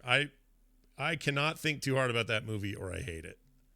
If I don't think about it, I had fun and ate popcorn. It was fun. Yeah, and I had a great time and I laughed and I had a fun little adventure with my new friends. Yep. Like that, at that level, we're fine. Yeah. If I have to delve any deeper, it just goes bad real quick. I think that's where I'm at with it. So there you go. It's out there now. Yeah. Everyone knows what we're doing. Bo, how are you doing? What are you playing? Well, I mean, I started playing Star Wars Battlefront. Oh yeah. We're going to Talked play that about it after last the week. show. I couldn't get it installed in time, but now I've played it. Yeah, we're going to play it after the show, but I'm probably not going to stream it because when I stream it, it kills the stream. I don't know why. Just murders. I mean, it seems like an unnecessarily large install for what it is. Like it's like 86 gigs, but it's like it's a lot of art. where's the gigs? Just I blame don't the know, Frostbite engine. I don't know if it's true. I but guess just so. blame I it. don't know. Anyways, like, but it feels, it's fun to play. It's enjoyable. I think there's a lot of rubber banding still server wise, but I'm playing on the 80 or the 40 person servers, so maybe those matches aren't as good. I don't know, but it's fun. And yeah, it's about all I played. I played Heroes. Oh yeah, About Heroes 8 or 9 Heroes of the Storm. I've heard of that. Spent some time playing Heroes because it's still a fun game. Practice my Illidan, and I watched a lot of Clone Wars. I think that's why I got Star Wars in the brain too. I played Battlefront for 10 minutes, and I'm like, I want to watch Star Wars, and so I watched Phantom Menace and Attack of the Clones, and I'm like, oh, I got to go chronological, right? Off to Clone Wars. And I've been season 3 already, so I watched seasons, the movie and 1 and 2, and most of season 3 since like Friday. Wow. To today is like 4 or 5 days. I've been marathoning Clone Wars as well. I'm on season 5 right now, nearing Oh, the you're end well of ahead it. of me. Yeah. And I've been, that show's so good. Season That show 7 is is coming so out in like a month. That's why I'm like, like I'm gonna watch all the way up to the end of Clone Wars, and Take then a break. stop, Yeah. and then season 7 is gonna come out, and then we're gonna resume the whole shebang. So Is we're that- doing Rebels too. Is that thing At some only point. on Disney Plus, or is it on TV? Or... I have it on. No, I managed to subscribe to Disney Plus thanks to they have subscriber sign up, so I Oh. guess it'll be on my cell phone bill. Oh, okay. So that's cool. Yeah. So I do have the Disney Plus. Nice. Yeah, all on Disney I have been shocked because I skipped a couple of those episodes. Not a lot, but there was some stuff I definitely didn't remember, and apparently I missed some of the best stuff that's in that show because In some Clone of it, Wars? yeah, like I missed the whole Umbara stuff, which was like a Jedi that just hates clones and is going to the dark side, and that was wicked cool. I missed the Gungans capturing General Grievous, which was like, I was like, what the hell is even going on here? But it was actually rad. Like No, all the that's, Gungans are good, just not Jar Jar. He's the fool. but like that story on its surface level, like if I told you the premise for that story, you would understand why I skipped it, which was the new leader of the Gungans gets an assassination attempt on his life, but they find out Jar Jar looks exactly like him if he wears his hat.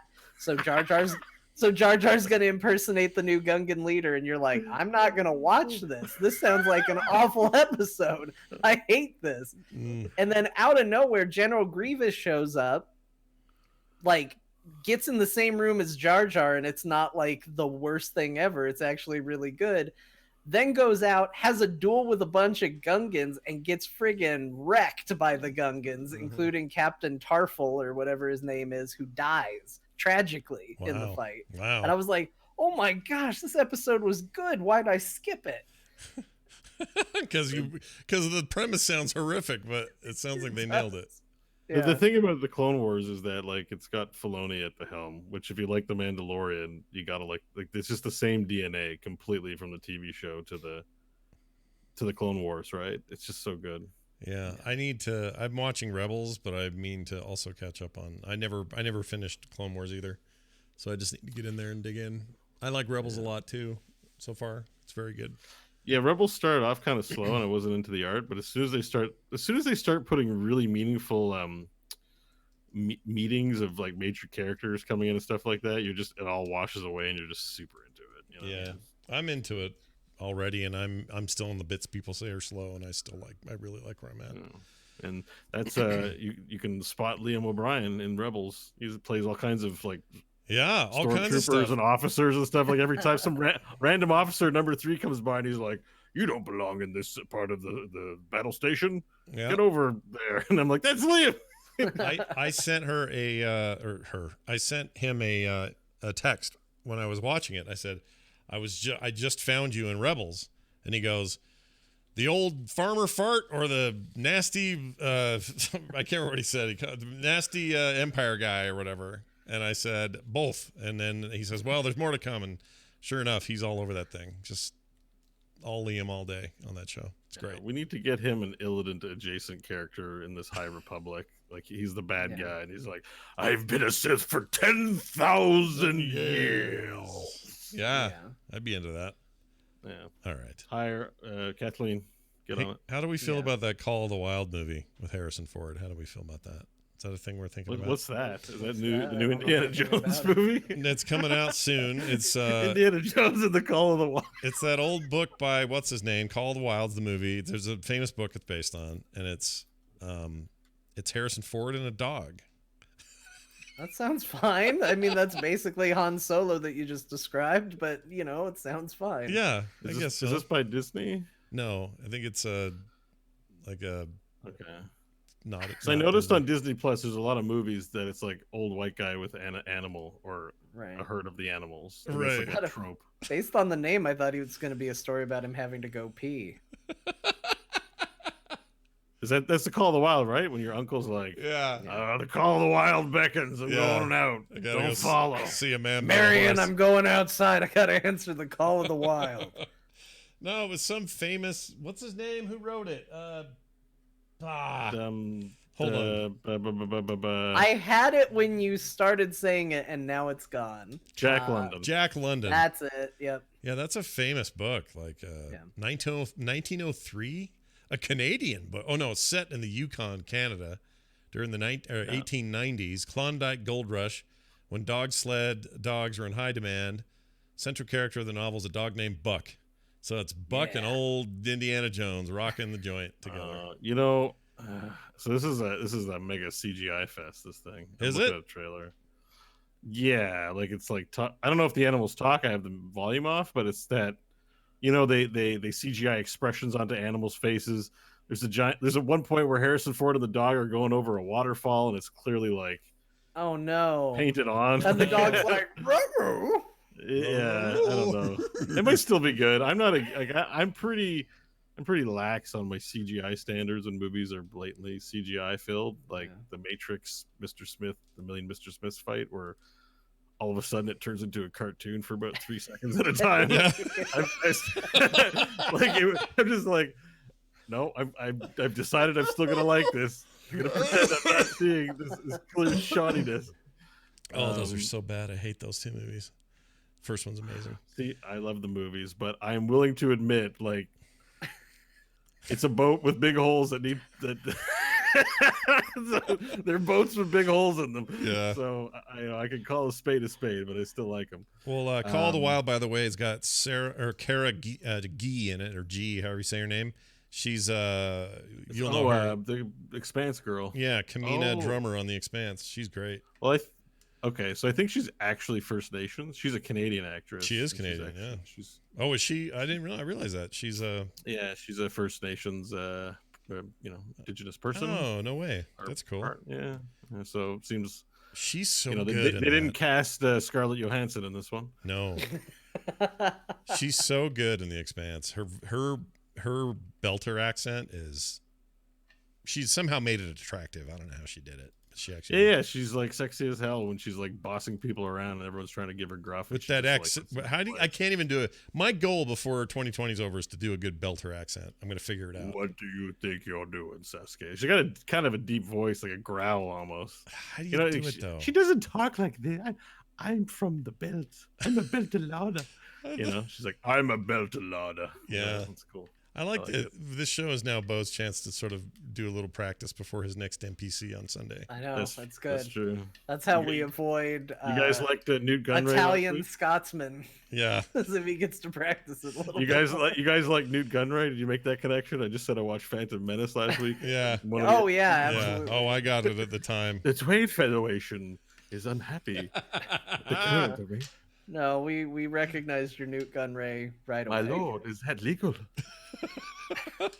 I will make it legal. This is a racist portrayal on that show, in that movie. All right. I mean, yeah. It is a little, right? I mean, you got it. You It's got just how do you come up with an accent that isn't an accent that doesn't exist? That's Right. very I mean, hard. it's a problem in a lot of things. Like, why are all trolls in Azeroth Jamaican? it. Mhm. Like, what's going on? Well, they've there? gotten more Wakanda now, right? Like, Right. not Black just. Panther came out, and now they're now Yeah. they sound like they're straight out of Black Panther. Yeah, they're all Black Panther talking, but back in the early days, it was like, "How you doing, man?" It's like, dude, whoa, what is this? We- Freaking Drenai is the same deal. They're space Russians. yeah, I can deal with that though. What I want more of is like in the Expanse, that Belter accent is like wholly new. It's like nobody talks like that.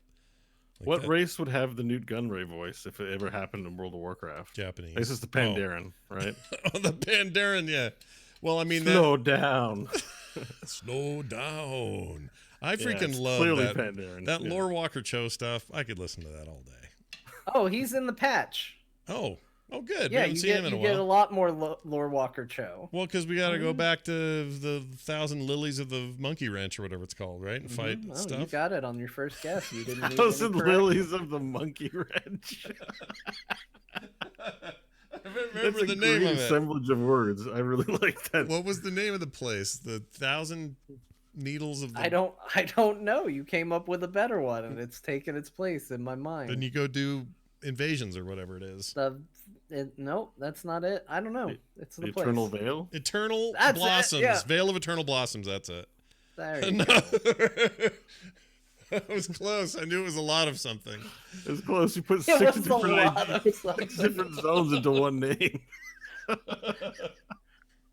I feel like that's the same logic. If you go to buy a house and you show up with M&Ms, well, I knew I had to pay with a lot of something. Yeah. I just didn't know exactly what. Couldn't remember what. It's good currency, those M&Ms. All right, time for this. That's a good question. Time for an email. We got this from a listener. This is Sean, a.k.a. Adhesive Wombat and the Tadpole. He says... Okay. He says, it's a great name. He says, Core Show, I need more KOTOR. He says, do you guys like Star Wars? I like Star Wars.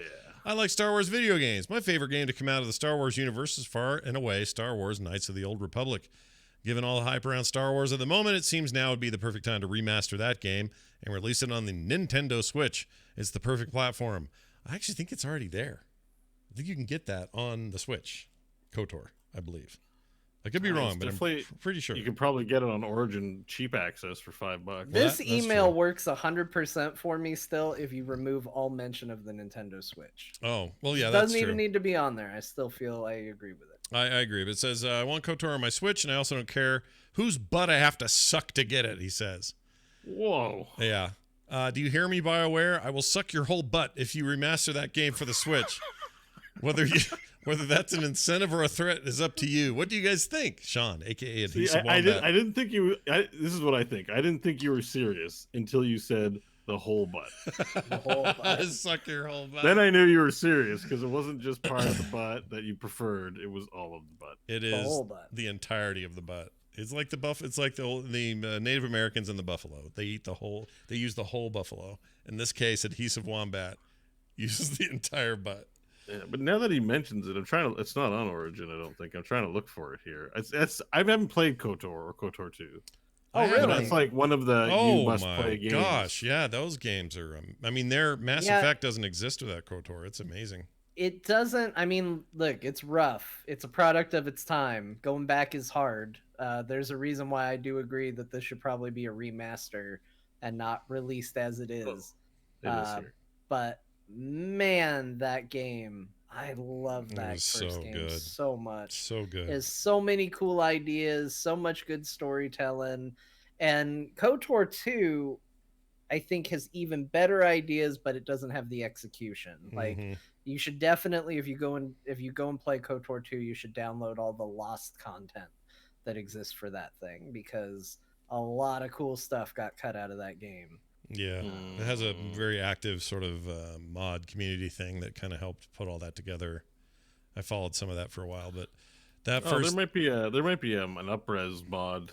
A lot of those older beloved games, like Half-Life and stuff, have those upres, like Deus Ex. Mhm. Maybe this is a game that might have Possibly, that. but what I would really like, and they're probably not going to do it, but I would like what Capcom's doing with these Resident Evil games.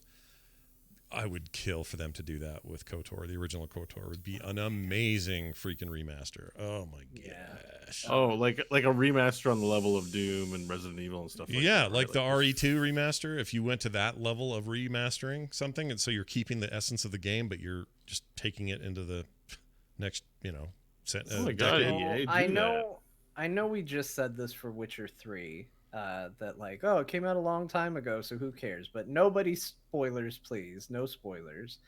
Bo, do you know the big twists that are in that game, the story beats about? I think I do. I think there's. Oh, I know it. I know it. Okay. I do know the twist. Yeah. Because that thing blew my mind when I played it the first time. Like, that's probably, in the history of gaming, it's probably in the top 3 for me moments where I just went, what is going on with this thing right now? Like that, the Shodan reveal in BioShock 2, and probably something in Eternal Darkness. It's probably the top 3. Yeah, that KOTOR for me as well. I think I know what you're talking about, and that game that's a really amazing game. It's on iPad too, and phones and stuff. You can get it everywhere. I think it is on Switch. I'm not 100% sure on that though. Well, anyway, there is also a quasi KOTOR 3 story in the Old Republic, if you feel like giving the MMO some money for a little bit. Which I actually do highly recommend. I'll say this because I don't know if I've ever talked about the Old Republic on here, but if you subscribe to that game, you essentially are going to play a version of the game where you can focus purely on story quests. You don't have to play any of the side stuff, and they make it easy for you to track and easy for you to follow and easy for you to do. And those stories are good.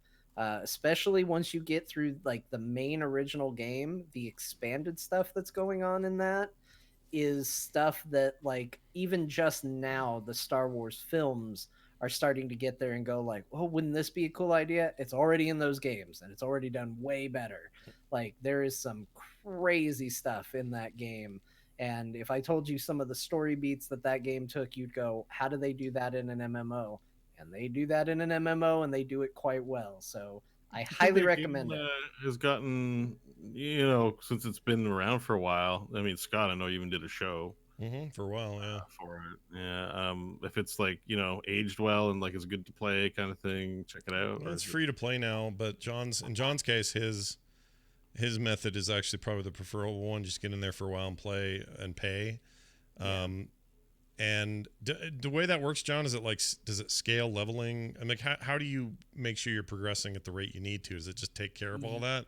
You earn enough XP from doing the questing, just the main quest, that you'll be at level that you need to be for everything. You'll actually be ahead. Doing just the planet quest and the class quest. Yeah. The main story for both, you will be ahead of the curve for leveling through the entire game. Yeah, because keep in mind that game, its entire inception is based off the popularity of KOTOR. Like, KOTOR is the reason that MMO happened and wasn't more of a mainline Star Wars MMO.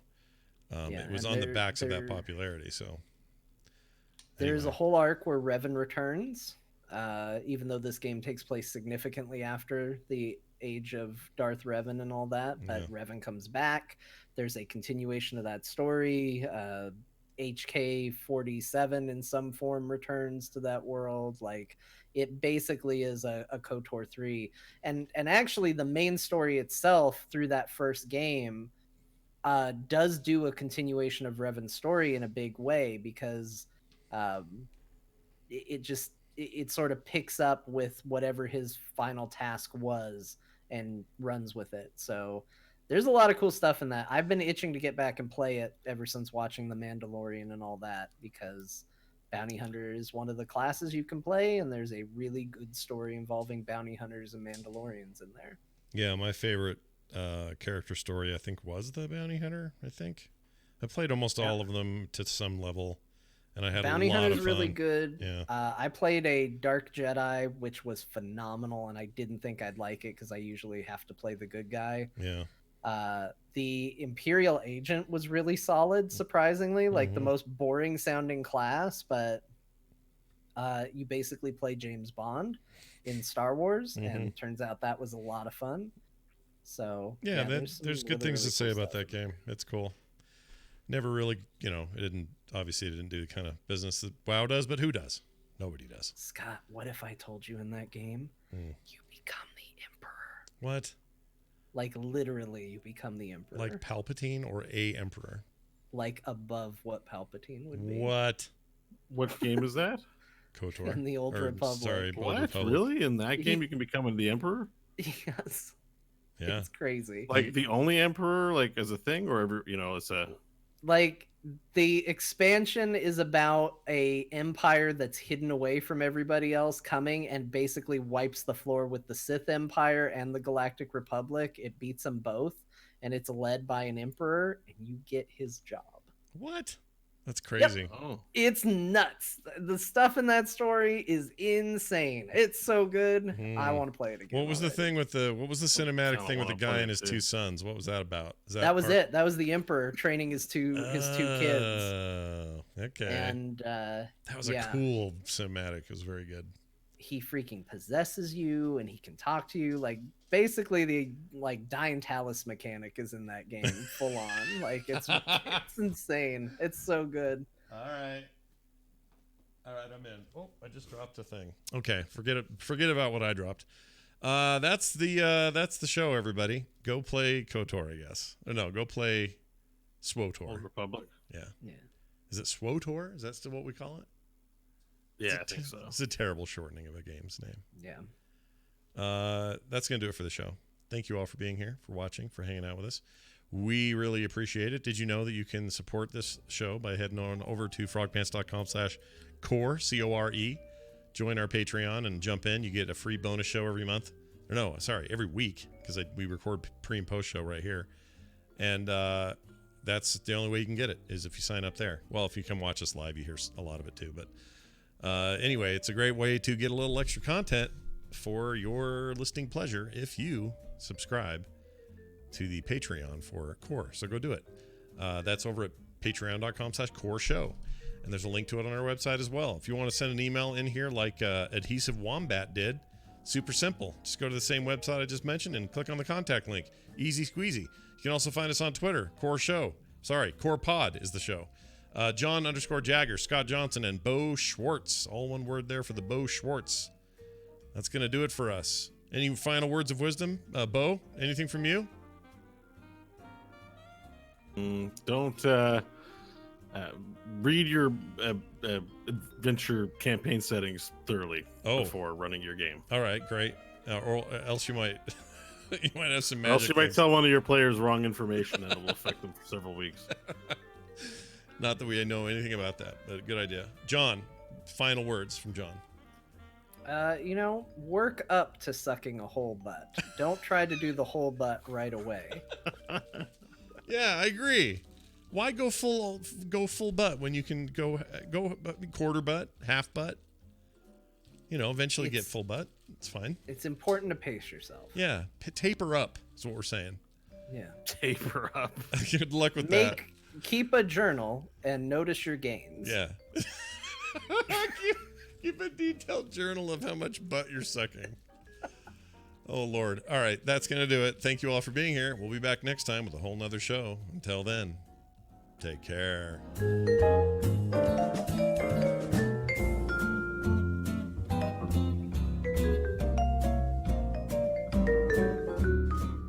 This show is part of the Frog Pants Network. Frog Pants Network. Get more shows like this at frogpants.com. Yeah. That's a good adhesive. It's a Aye, good well, you did it. adhesive. We did do it.